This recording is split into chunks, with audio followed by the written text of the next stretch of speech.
শুনি কিছু শ্রেণীর লোক আছে বলে গান একান্তভাবে একবার হারাম। তা আমরা যেন সারা রাত উজাগার থেকে গান শুনি, তাহলে আমরা কি হারাম শুনি? এটা হারাম না হালাল, এই দুইটার এক অংশ আমাদের আজকে জানাবেন। গানের বিপক্ষে একটা দলিল কোরআন শরীফ থেকে কেউ দিতে পারলে আমি গান গাবো না। আপনারা কাগো পক্ষে, ওলি আল্লাহ পক্ষে না শয়তানের পক্ষে? কোরআন শরীফে যদি গান বাজনা হারাম দেখাবার পারে তাহলে তো গাম হই না। আসসালামু আলাইকুম ওয়া রাহমাতুল্লাহ।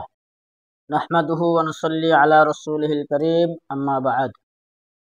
সম্মানিত দর্শক শ্রোতা, আজকে একটা গুরুত্বপূর্ণ বিষয় নিয়ে আলোচনা করতে যাচ্ছি, আর তা হলো গান বাজনা হারাম হওয়া সম্পর্কে।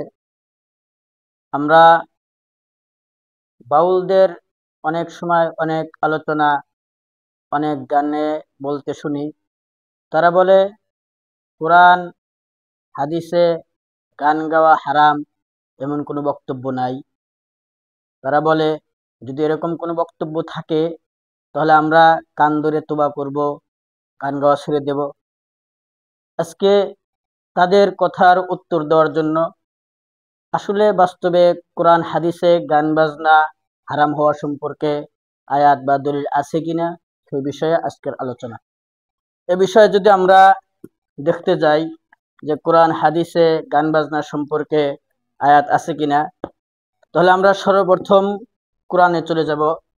কোরআন থেকে আমরা সূরা লুকমানের 6 নম্বর আয়াত আমরা যদি তেলাওয়াত করি, তাহলে সেখানে আমরা দেখতে পাচ্ছি আল্লাহ রব্বে কারীম পবিত্র কোরআনের সূরা লুকমানের 6 নম্বর আয়াতের মধ্যে বলতেছেন,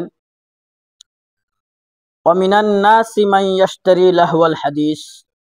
এটা হলো আমাদের আজকের কোরআনের আলোচ্য বিষয়। এই আয়াতে আল্লাহ রব্বে কারীম বলতেছেন, ওয়ামিনান নাসি মান ইয়াশতারি লাহওয়াল হাদিসি লিয়ুদিল্লা আন সাবিলিল্লাহি বিগাইরি ইলমি ওয়া ইয়াত্তাখিযাহা হুজুয়া উলাইকা লাহুম আযাবুম মুহিন। সূরা লুকমান 6 নম্বর আয়াত। এই আয়াতের ব্যাখ্যা হলো,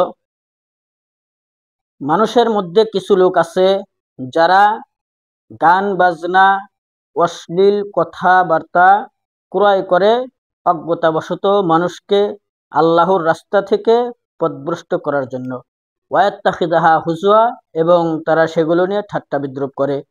উলাইকা লাহুম আযাবুম মুহিন, তাদের জন্য রয়েছে যন্ত্রণাদায়ক শাস্তি। কোরআনের তরজমা আপনাদের সামনে আমি পেশ করলাম।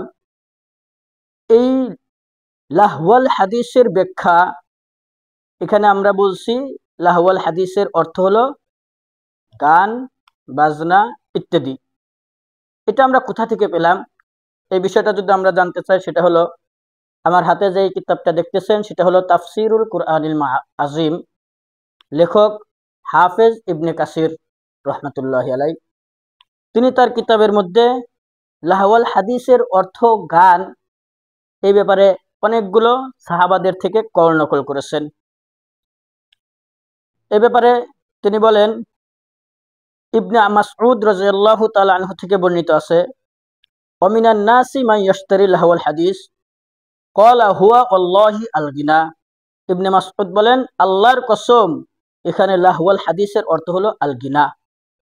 ক্বালা ইবনু জারিরিন হাদ্দাসানি ইউনুস ইবনু আব্দুল আ'লা আখবারানা ইবনু ওয়াহাবিন আখবারানি ইয়াজিদ ইবনু ইউনুস আন সখরিন আন আবি মুআবিয়াত আল বাদালি আন সাঈদ ইবনে জুবাইর আন আবি সুহবা ইল বাকরি আন্নাহু সামিআ আব্দুল্লাহ ইবনে মাসউদিন। এই আবি সুহবা আল বাকরি তিনি বলেন, আমি আব্দুল্লাহ ইবনে মাসউদ থেকে শুনেছি, ওয়া হুয়া ইয়াসআলু আন হাযিহি, আর তাকে এই আয়াত আন হাযিল আয়া, এই আয়াত সম্পর্কে প্রশ্ন করা হয়েছে। ওয়ামিনান নাসি মান ইয়াশতারি লাহওয়াল হাদিসি লিয়ুদিল্লা আন সাবিলিল্লাহ, অর্থাৎ ইবনে আব্বাসকে এই আয়াত সম্পর্কে প্রশ্ন করা হয়েছে। ফাকালা আব্দুল্লাহি, তখন আব্দুল্লাহ ইবনে আব্বাস বলেন, আল গিনা ওয়াল্লাহিল্লাযী লা ইলাহা ইল্লাহু, আল্লাহর কসম যিনি ছাড়া কোনো মাবুদ নাই, তার কসম খেয়ে বলতেছেন এখানে লাহওয়াল হাদিসের অর্থ হলো গিনা। আবার এই হাদিসটা সাঈদ ইবনে জুবাইর আন আবি সোহবাত থেকে বর্ণিত আছে আন্নাহু সাআলা ইবনে মাসউদিন, ইবনে মাসউদকে প্রশ্ন করা হয়েছে আন কাউলিল্লাহি ওয়া মিনান নাসি মান ইয়াশতারি লাহুল হাদিস, এই আয়াত সম্পর্কে ইবনে মাসউদকে প্রশ্ন করা হয়েছে। ক্বালা আল গিনা, তিনিও বলেছেন এখানে আল গিনা এর অর্থ হলো, এখানে লাহুল হাদিসের অর্থ হলো আল গিনা। আর আমরা জানি আল গিনা এর অর্থ হলো গান। আল গিনা এর অর্থ গান, এটা আমরা কোথা থেকে পেলাম? আমাদের কাছে দুইটা লুগাত আছে, আপনাদের সামনে দেখাইতেছি। একটা লুগাতের নাম হলো আল মুআজামুল ওয়াজির, আল মুআজামুল ওয়াজিজ। এই লুগাতের মধ্যে গিনা এর অর্থ করছেন, এখানে বলা হয়েছে আল গিনা আত-তাতরিবু ওয়াত তারান্নুমু বিল কালামিল মাউজুনি ওয়া গায়রিহি। গিনা এর অর্থ করছে আত-তাতরিবু ওয়াত তারান্নুমু বিল কালামিল মাউজুনি ওয়া গায়রিহি, কিছু বাক্যকে সুরের মাধ্যমে মানুষের কাছে তুলে ধরা, অর্থাৎ যেটাকে আমরা গান বলে থাকি। আর যদি আমরা আল মুআজামুল ওয়াফিতে দেখি, আল মুআজামুল ওয়াফিতে যেটা আরবি থেকে বাংলা করা হয়েছে, সেখানেও গিনা এর অর্থ করছে গান, গীত, গীতি, সঙ্গীত, সুরেলা আওয়াজ, সুর ইত্যাদি। তার মানে আমরা কোরআনের মধ্যে পেলাম লাহওয়াল হাদিস, আর লাহওয়াল হাদিসের ব্যাখ্যা ইবনে মাসউদ এবং তাফসীরকারগণ বলেছেন আল গিনা। আর গিনা এর অর্থ পেলাম আমরা আল মুআজামুল ওয়াজিজ, এখানে অর্থ পেলাম আত-তাতরিব ওয়াত তারান্নুম। আল মুআজামুল ওয়াফিতে পেলাম গান, সুরেলা আওয়াজ ইত্যাদি। তো আমরা কোরআন থেকে বুঝতে পারলাম যে এখানে লাহওয়াল হাদিসের অর্থ হলো গান, বাজনা ইত্যাদি। এ সম্পর্কে যদি আমরা হাদিস থেকে জানতে চাই যে হাদিসে এ সম্পর্কে কি বলা হয়েছে, গান বাজনা হারাম হওয়া সম্পর্কে হাদিসে কি বলা হয়েছে, এটা যদি আমরা দেখতে চাই, সেটা হলো প্রায় হাদিসটা মুতাওয়াতির, 12 থেকে 13 জন সাহাবা থেকে হাদিস বর্ণিত আছে যারা বলেছেন গান বাজনা হারাম। যে সকল সাহাবা থেকে গান বাজনা হারাম সম্পর্কে হাদিস বর্ণিত হয়েছে তারা হলো একজন আবু মালিক আল আশআরি, 2 নম্বর সাহল ইবনে সাআদ, 3 নম্বর ইমরান ইবনে হুসাইন, 4 নম্বর আব্দুল্লাহ ইবনে আব্বাস, 5 নম্বর আবু হুরায়রা, 6 নম্বর আবু উমামা আল বাহিলি, 7 নম্বর আয়েশা, 8 নম্বর আলী ইবনে আবু তালিব, 9 নম্বর আনাস ইবনে মালিক, 10 নম্বর আব্দুর রহমান ইবনে সাবিত, 11 নম্বর আল গাজী ইবনে রবিয়া, 12 নম্বর আব্দুল্লাহ ইবনে উমর। এরকম 12 জন সাহাবা থেকে গান বাজনা সম্পর্কে হাদিস বর্ণিত হয়েছে। তো আমরা তো এতগুলো সাহাবার হাদিসগুলো আলোচনা করতে গেলে ভিডিও লম্বা হয়ে যাবে, যার কারণে 2-1টা হাদিস আপনাদের সামনে পেশ করতেছি।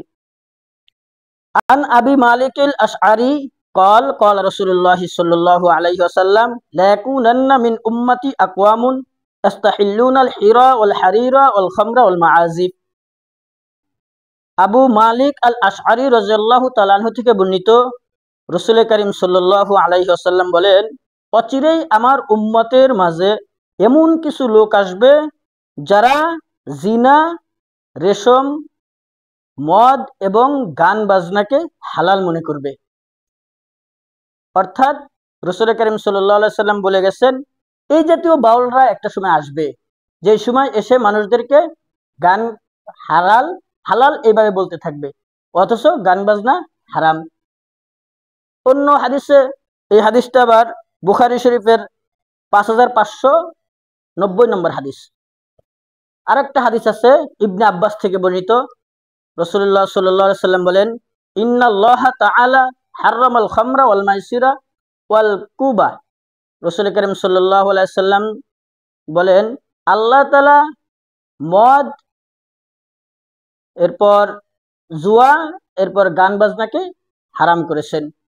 স্পষ্ট ভাষায় ইন্নাল্লাহা তাআলা হারামাল খামরা ওয়াল মাইসিরা ওয়াল কুবা, যে আল্লাহ তাআলা মদ, জুয়া এবং গান বাদ্যকে হারাম করেছে।